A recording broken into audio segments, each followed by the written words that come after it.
Passen 3 minuts d'un quart de 10.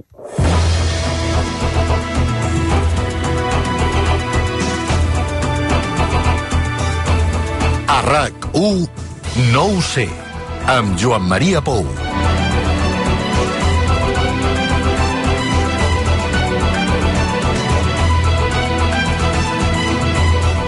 Els més habituals del No ho sé, potser recordeu un parell de programes que vam dedicar un a intentar-vos explicar com funciona i qui forma part de la CUP. També vam fer 3/4 del mateix en un altre programa referint-nos a Ciutadans. Doncs bé, avui dedicarem uns minuts a intentar explicar com funciona Podem, un dels actors polítics que té un protagonisme indiscutible els últims dies, des de les últimes eleccions, però que ja fa uns quants anys que ha agafat una certa volada. I per què aprofitem avui per intentar explicar-nos més en profunditat com funciona Podem?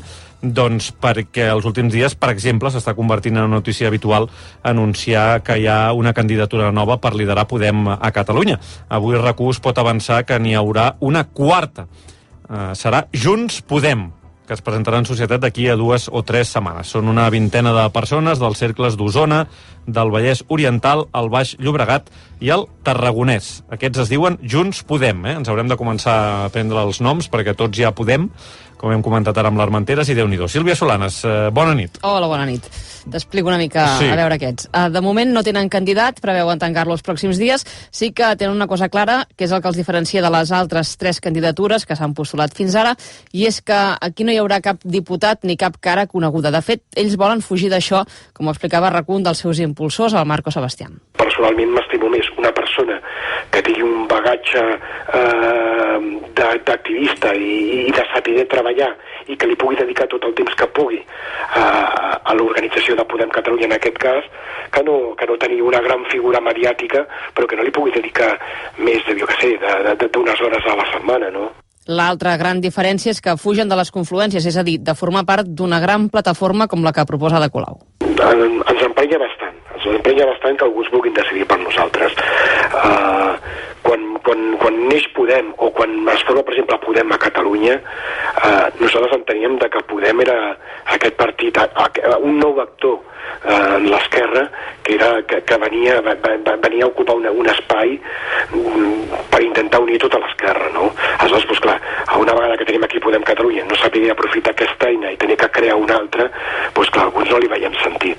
Aquesta candidatura de Junts Podem també destaquen que volen ser forts a Catalunya davant del Podem estatal, més que els altres. Molt bé, com dèiem, la quarta candidatura, no es descarta que n'hi hagi més. De moment no es descarta. De moment en tenim 4, a veure. Aquesta de Junts Podem. Sí. La que es va conèixer ahir, Fem Podem, amb la diputada Jèssica Albiach al capdavant. Sí. Una tercera, Impulsant el canvi a Catalunya Podem, amb el diputat al Congrés en Comú Podem, Raimundo Viejo, que aquesta sembla ser que seria l'oficialista. I la quarta, que és la primera que es va presentar, Ho Podem Tot, amb el diputat Albano Dante Fachin. Molt bé. Aquest escenari queda clar que demostra que hi ha un buit de poder a Podem Catalunya des que va plegar Gemma Ubasar el passat mes d'octubre. Abans de l'estiu, en principi, hi ha d'haver eleccions per escollir la nova direcció, que ara està en mans d'una gestora i de l'últim Consell Ciutadà autonòmic.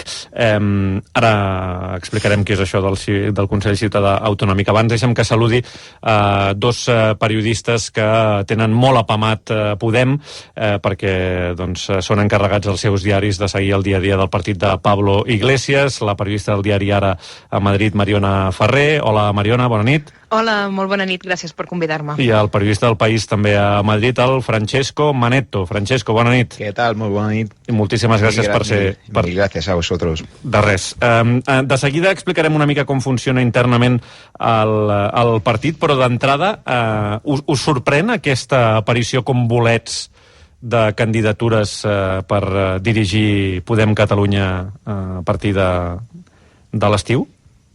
Pues a mí me suena a un intento, ¿no? Las bases de Podemos son una multitud muy difusa, entonces me suena como un intento de recuperar un poco casi los orígenes, ¿no? del partido, donde pues había distintos grupos, distintas sensibilidades, y cada uno quería tener, digamos, quería participar, ¿no? en el proyecto. Entonces quizás sea una suerte de intento no programado y de búsqueda, digamos, de la participación de las bases, ¿no? Como esta última candidatura, Junts Podem, por ejemplo, que no tendría pues portavoces o caras conocidas, pues recuerda un poco eso. Y también la dicotomía entre las candidaturas oficialistas y las candidaturas críticas o más no alineadas también son clàssiques, siempre se han producido en los procesos autonómicos. Crec que en aquest context a Catalunya també es mouen en paral·lel diferents posicions sobre el dret a decidir. I en aquest punt, clar, els comuns hi tenen molt de pes. I també ho veiem en aquestes candidatures, que no totes tenen la mateixa posició sobre un referèndum. Sobre el referèndum, sí, però sobre com hauria de ser el procés.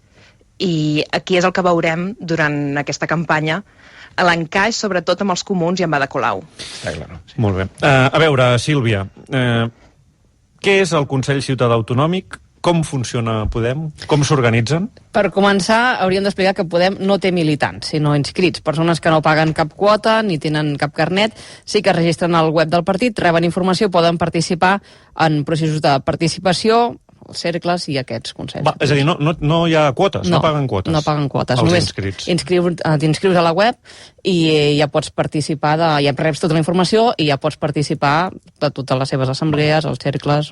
És a dir, els inscrits són els que formen aquests famosos cercles dels que es parla quan ens referim a òrgans de Podem? Exacte. Ja primer, començant de baix a dalt, per entendre's, a baix hi ha els cercles, els inscrits que hi vulguin poden reunir-se en aquestes agrupacions i tant poden ser territorials com sectorials. El Marc Bartomeu, que és de Podem Barcelona, explicava ben bé com funciona. Els cercles són un organisme que està desvinculat del partit en el sentit que no forma part de la seva estructura orgànica, sinó que són assemblees independents que són agrupacions d'inscrits que discuteixen, debaten i fan actuacions en nom del partit. Es reuneixen, per tant, segons cada cercle. Els cercles normalment tenim 150 cercles municipals a tot Catalunya, per exemple, i que es reuneixen depenent de la població. A Barcelona, per exemple, tenim 10 cercles que es reuneixen un cop a la setmana, cada 15 dies, depenent. En canvi, en pobles potser es reuneixen 2 cops al mes. Això seria a nivell participatiu, a grosso modo, com dèiem, però això sí, has d'estar inscrit per poder-hi participar. També has d'estar inscrit per participar com a candidat al que seria l'organització del partit o en aquests consells. Val. És a dir, per tant, compte que els cercles no formen part de l'estructura del partit. Ara el que explicarem és l'organització ja del partit en si. Exacte. De fet, em deien que no volen vincular-se directament als cercles perquè, clar, això acull molta gent. I llavors també algú pot dir alguna barbaritat que no se'ls vinculi directament. Mira, Podem diu això, perquè ho ha dit un inscrit que està en el cercle. El que deies de l'organització. Hi ha 3 nivells, a nivell municipal, autonòmic i estatal. Tots funcionen, si fa no fa, la mateixa estructura, el que anomenen els Consells Ciutadans. Ells parlen de CCM pel municipal, el CCA, Consell Ciutadà Autonòmic, i el CCE per l'estatal. Sí. Cada un té un secretari general i un consell de coordinació que seria l'equivalent a les executives dels partits tradicionals. En Marc Bartomeu posava aquest exemple amb noms i cognoms per poder entendre-ho. Seria l'equip concentrat del que dependria la resta del Consell Ciutadà. Per exemple, en el Consell Ciutadà Estatal tenim la Secretaria General a nom de Pablo Iglesias, la Secretaria Política a nom d'Iñigo Errejón i la Secretaria d'Organització a nom de Pablo Echenique. Aquestes persones, conjuntament amb altres, formen el Consell de Coordinació, que serien la part directiva del Consell Ciutadà. Val, a veure. Per tant, de baix a dalt, la base de la discussió són els cercles, després ja ve a nivell organitzatiu els consells ciutadans, que aquí s'hi entra per eleccions internes, eleccions primàries.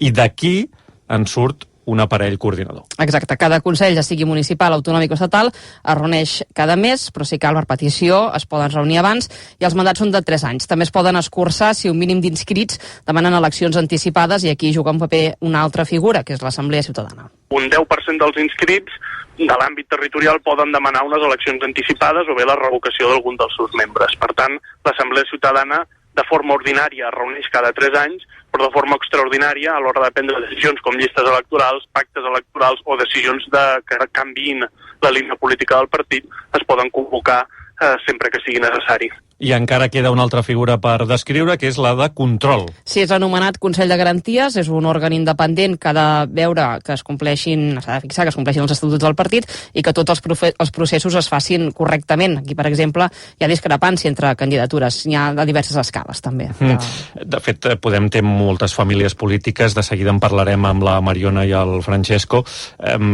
Cada família gairebé té la seva plataforma dins d'aquestes estructures, no? Sí, hi ha gent de Revolta Global, Esquerra Anticapitalista, gent de Procés Constituent, del Partit Comunista de Catalunya, d'Esquerra Unida Alternativa, altres que simpatitzaven amb la CUP. El que deies, a cada candidatura pràcticament hi ha gent que ve d'algun d'aquests punts. Ells diuen que ho minimitzen, que són majoritàriament inscrits sense afinitats, perquè llavors no els podien dir, mira, aquest és d'aquests, no?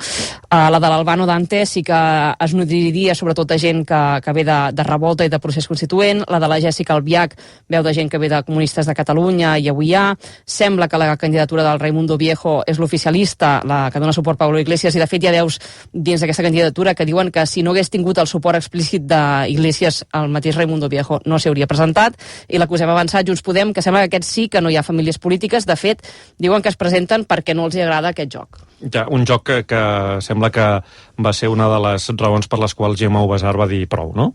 D'alguna banda ja diuen que sí, d'altres ella va explicar que la presència de dirigents estatals durant la campanya aquí a Catalunya, on Podem anava sota el paraigua de Catalunya sí que es pot, va eclipsar que era una candidatura purament catalana. Marco Sebastián, que és aquest membre de la nova candidatura de Junts Podem, ens explicava que el Consell Ciutadà Autonòmic també estava tocat per jocs de forces internes. El nostre Consell Ciutadà Autonòmic tampoc va funcionar gaire bé i molts dels problemes que vam detectar és perquè semblava que algunes persones que venien d'aquesta família d'Esquerra Unida Comunistes de Catalunya donaven la sensació de que havien treballat més pel seu propi interès que no pas el d'una organització com Podem, no? I el finançament? Doncs com que no cobren quota perquè no hi ha militants, es nodreixen molt de donacions. Per les campanyes electorals tiren molt de microcrèdits. I segons les dades penjades al seu web, que estan actualitzades de finals del setembre de l'any passat, el que hem vist és que més de la meitat dels ingressos són a través de donacions particulars, un 30% són donacions, aportacions de grups institucionals i la resta, menys d'un 10%, donacions de càrrecs públics. Mariona, Francesco, el que passa a Catalunya passa en la majoria de cercles o d'agrupacions de Podemos. Hi ha aquesta varietat ideològica de famílies polítiques en totes les organitzacions de base de Podemos? Quizá no tan amplia. Es verdad que suele haber corrientes y familias y las corrientes oficialistas, por ejemplo, hasta ahora en ella convivían pues tanto Pablo Iglesias como Íñigo Errejón, y luego hay una corriente más crítica, quizás más próxima a izquierda anticapitalista. Pero es verdad que en Cataluña es distinta también en esto. Hay un ecosistema, además en Podemos siempre lo han comentado, hay un ecosistema político distinto y también eso sucede entre les bases de Podemos. Passa a Podem que en el moment de la seva fundació és un grup eminentment madrileny, i això ho reconeix Errejón moltes vegades en les seves converses, que tenen un problema de sobretot cares masculines i ser un grup bàsicament madrileny. Què està passant ara mateix a Podem també amb les lluites que hem vist els últims dies de crisi? Hi ha una reconfiguració de forces i de les famílies polítiques. Per una banda, parlem d'aquest grup d'anticapitalistes, després de gent que reivindica més l'esperit del 15M, que seria on s'engloba el nou secretari d'organització, que s'haurà de ratificar el dissabte, Pablo Echenique, i per l'altre, el grup més oficialista, que és el de la Complutense, però aquest també és molt transversal i hi ha moltes visions. Així que les famílies, per una banda, són ideològiques, però per una altra també van per raons d'amistat, perquè en el fons són un grup d'amics i tot depèn d'afinitat. Sí. En efecto. Y precisamente ahora se está abordando un debate interno en Podemos que este fin de semana, el sábado, en el Consejo Ciudadano Estatal, empezarán a definir sobre el modelo de organización y la estructura que habrá de mantener el partido en el futuro. Podemos al principio pues nació con un objetivo, presentarse a distintos procesos electorales, y ellos dicen máquina de guerra electoral, y trató de evitar lo que en ese momento dijeron fue uno de los fallos o uno de los problemas del Partido Socialista, tener muchas federaciones que, digamos, que tengan y que ejerzan, digamos, como contrapeso al poder del secretario general. Eso lo quisieron evitar. Ahora parece ser que para tener federaciones y para tener, digamos, direcciones territoriales que se están desgajando en varias comunidades distintas y más fuertes, pues necesitan realmente a líderes, aunque sean finalmente un contrapeso a Pablo Iglesias. Cal tenir en compte que Podem només té 2 anys de vida